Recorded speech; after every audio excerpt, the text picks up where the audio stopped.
कृषीप्रधान, धर्मनिरपेक्ष संस्कृती आणि परंपरा जपणाऱ्या भारत देशाच्या राजकारणातलं एक सोनेरी पान म्हणजेच शरदचंद्रजी पवार साहेब. राजकारण आणि समाजकारणाच्या माध्यमातून केवळ राज्य नव्हे, केंद्रीय पातळीवर एक महाराष्ट्रीय नेता म्हणून पवारसाहेब अर्थातच शरदचंद्र गोविंदराव पवार यांनी आपला एक वेगळा ठसा उमटवला. कामातील व्यग्रता, सखोल नियोजन, शिस्तबद्ध दैनंदिनी शांतपणा, विरोधकांचे आरोप प्रत्यारोप झेलण्याची धीरोदात्त वृत्ती, मुत्सद्दीपणा अन दूरदृष्टी ह्या व्यक्तिमत्त्व गुणांच्या जोरावर पवारसाहेबांना काटेवाडी ते मंत्रालय हा मोठा पल्ला अल्पावधीतच गाठता आला. राज्यासह केंद्रात दबदबा निर्माण करणारा नेता म्हणून राज्याचे पहिले मुख्यमंत्री यशवंतराव चव्हाण ह्यांच्यानंतर पवारसाहेबांचे नाव आवर्जून घ्यावं लागेल. त्यामुळंच शरद पवारांच्या रूपात संपूर्ण महाराष्ट्रासह देशाने एक क्रीडाप्रेमी आधुनिक नेता अनुभवलाय. शरद पवार ह्यांचा जन्म पुणे जिल्ह्यातील बारामती तालुक्यातील काटेवाडी ह्या छोट्याशा गावात झाला. गोविंदराव आणि आई शारदाबाई ह्यांच्या पोटी शेतकरी कुटुंबात 12 डिसेंबर 1940 रोजी शरद पवारांचा जन्म झाला. राजकारण आणि समाजकारणाचे बाळकडू आई शारदाबाई पवार ह्यांच्याकडून मिळाले. शारदाबाई पवार ह्या स्वातंत्र्यपूर्व काळात पुणे जिल्ह्यातील स्थानिक राजकारणात कार्यरत होत्या. गोविंदराव हे देखील सहकारी चळवळीतील एक अत्यंत निष्ठावंत कार्यकर्ते होते. त्यांचे बंधू वसंतराव शेतकरी कामगार पक्षात होते. अशा कुटुंबात पवारांची लहानपणापासूनच राजकीय सामाजिक कार्याची जडणघडण झाली.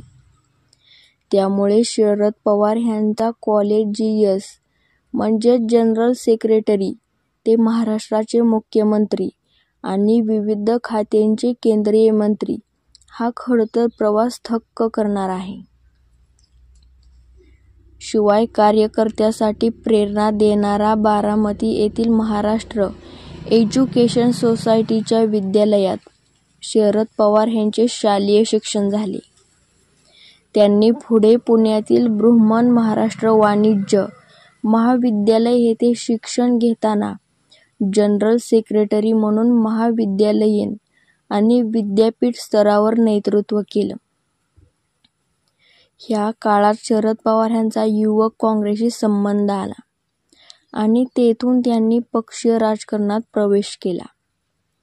पवारसाहेबांचा राजकीय प्रवास सर्वश्रुत आहे, परंतु त्यांच्या खाजगी आयुष्याबद्दल सर्वसामान्यांना माहीत नाही. 1 ऑगस्ट 1967 रोजी शरद पवार आणि प्रतिभाताईंचा विवाह झाला. प्रतिभाताई ह्या पुण्यातील सदू शिंदे ह्या प्रसिद्ध माजी क्रिकेटपटू ह्यांच्या कन्या. पवारसाहेबांना उत्तम प्रतिभेची साथ लाभल्याने त्यांच्या संसाररूपी वेलीला सुप्रिया नावाची एक कन्यारत्न प्राप्त झाली. आपल्या वडिलांच्या पावलावर पाऊल ठेवून सुप्रिया पवार सुळे ह्यांनी देखील स्वकर्तृत्वाचा ठसा उमटवला. सुप्रिया ह्या बारामतीच्या खासदार आहेत. पवारसाहेब आणि प्रतिभा गेली 5 दशकांपासून सोबत आहेत. प्रत्येक यशस्वी पुरुषामागे एक स्त्री असते असे सुभाषित शरद पवार आणि प्रतिभा पवार ह्यांच्या बाबतीत तंतोतंत जुळते. प्रतिभा पवार ह्यांनी शांतपणे घरची आघाडी सांभाळली. न बोलता पवारसाहेबांच्या बरोबरीने एक जबाबदारी उचलत गेल्या आणि बिनबोभाट पार पाडत असतात. निवडणुकीच्या काळात तर विचारायलाच नको, काम कित्येक पटीने वाढलेले असतात. कार्यकर्त्यांची वर्दळ वाढलेली असते. क्षणाक्षणाला फोन घणघणत असतात. आपली लाडकी कन्या सुप्रियाताईंच्या विवाह सोहळ्यानिमित्त शरद पवारांना अगदी भावविश होताना पाहिले. आधुनिक महाराष्ट्राचे शिल्पकार यशवंतराव चव्हाण ह्यांना पवारसाहेब आपले राजकीय गुरु मानतात. यशवंतरावांनीही शरद पवार ह्यांच्यातील राजकीय नेतृत्व गुण ओळखले होतेच. शरद पवार ह्यांचा युवक काँग्रेस अध्यक्ष, प्रदेश काँग्रेस कार्यकारिणी प्रतिनिधी असं राजकीय प्रवास होत गेला. ह्याच काळात त्यांनी महाराष्ट्रभर न थकता डोळसपणे प्रवास केला. राज्यातील विविध भागातील सर्वसामान्य माणसांना ते भेटलेच.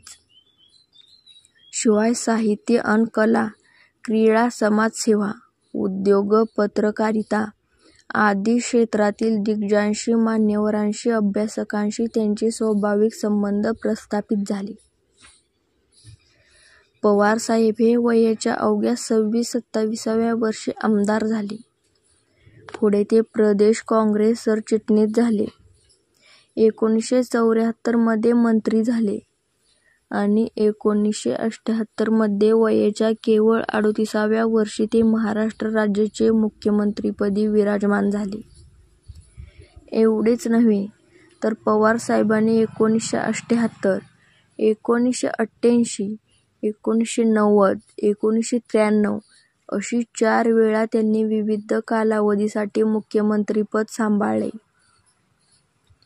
दरम्यान केंद्रीय संरक्षण खातं तसेच कृषी खात्याची जबाबदारीही त्यांनी यशस्वीरित्या सांभाळली. सध्या ते त्यांनी स्थापन केलेल्या राष्ट्रवादी काँग्रेस पक्षाचे राष्ट्रीय अध्यक्ष आहेत. पवारसाहेबांच्या यशामागे प्रचंड कष्टयश, प्रशासकीय कौशल्य, कार्यकर्ते नेते शोधण्याची नेमकी दृष्टी, प्रचंड जनसंपर्क, कार्यकर्त्यांशी थेट संपर्क ही गुणकौशल्येही जोडीला आहेतच.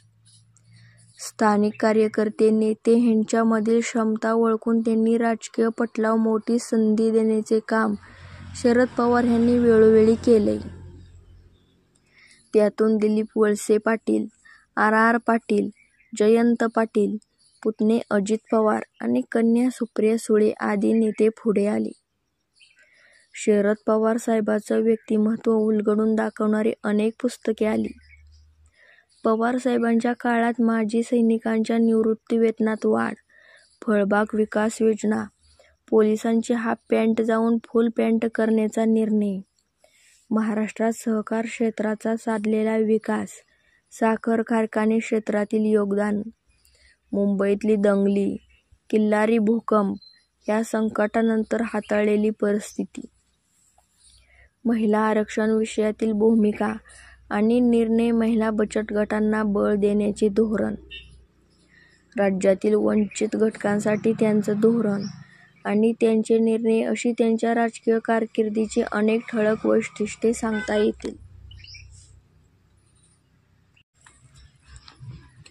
मध्यंतरी पवारसाहेबांना मोठ्या आजाराला सामोरं जावं लागलं होतं. अवघड ऑपरेशन आणि त्याहून अवघड विश्रांतीचा काळ. त्याला शरद पवार आणि प्रतिभाताई तसेच सुप्रिया सुळे यांनी मोठ्या धैर्याने सामना केला. बाळासाहेब ठाकरेंसारखं समोरच्यांना आपल्या कवेत घेईल इतकं अमोघ वक्तृत्व नाही. लाखांच्या त्यांच्या सभा भरत नाहीत. ते कार्यकर्त्यांना कधीही कोणता आदेश देत नाहीत. पण तरीही शरद पवार नावाचं कारोड ह्या महाराष्ट्रभर का असावं?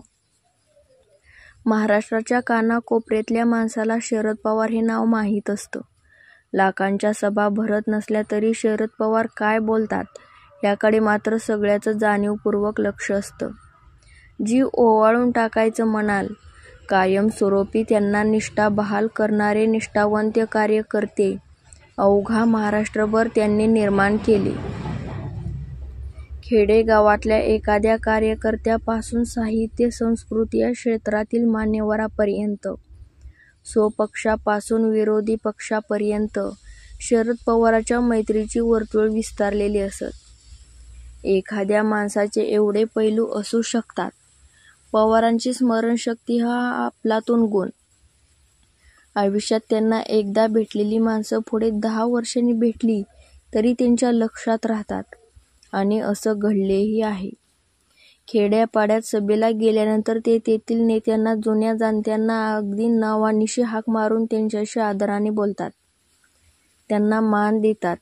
समोरची व्यक्ती पवार आपल्याला ओळखतात एवढ्या आनंदातच त्यांची कधी होते हे कळत देखील नाही. अगदी तालुका स्तरावरच्या नेत्यांची नावंही पवारांच्या डोक्यात असतात. त्यांचे ह्या बाबतीचे अनेक किस्से प्रसिद्ध आहेत. माणसं जोडण्याची कला त्यांना अवगत कठीण परिस्थितीतूनही मार्ग काढतात. त्यामुळे कोणीच त्यांच्या दीर्घकाळ शत्रू राहत नाही. बाळासाहेब ठाकरे हे तर मोठे उदाहरण. राजकारणापलीकडची त्यांची मैत्री सर्वश्रुत आहे. प्रत्येक क्षेत्रातील बड्या लोकांशी त्यांचे संबंध आहेत. पवारांना वाचनाची आवड आहे, खेळाची आवड आहे, संस्कृती परंपरा जपण्याची आवड आहे, क्रीडा क्षेत्राची आवड आहे, कृषी क्षेत्र तर त्यांच्या जिव्हाळ्याचा विषय. म्हणूनच की काय शरद पवार साहेबांनी वेगवेगळ्या क्षेत्रामध्ये मुसाफिरी केली. त्यांच्या राजकारणाच्या चालीही त्यांच्या शांत व्यक्तिमत्वाला गूढ बनवतात. म्हणूनच अनेकदा ते काय करतील ह्याचा थांग जवळच्यालाही लागत नाही. पवारांच्या व्यक्तिमत्वाचे असे अनेक पैलू आहेत. त्यांचा वेधही घेणे अवघड आहे. पण एक बाब मात्र खरी की पवारांशिवाय महाराष्ट्राचंच काय तर संपूर्ण भारत देशाचा इतिहास पूर्ण होऊ शकत नाही. अशा ह्या प्रतिभासंपन्न नेत्याच्या महान कार्यास मानाचा मुजरा.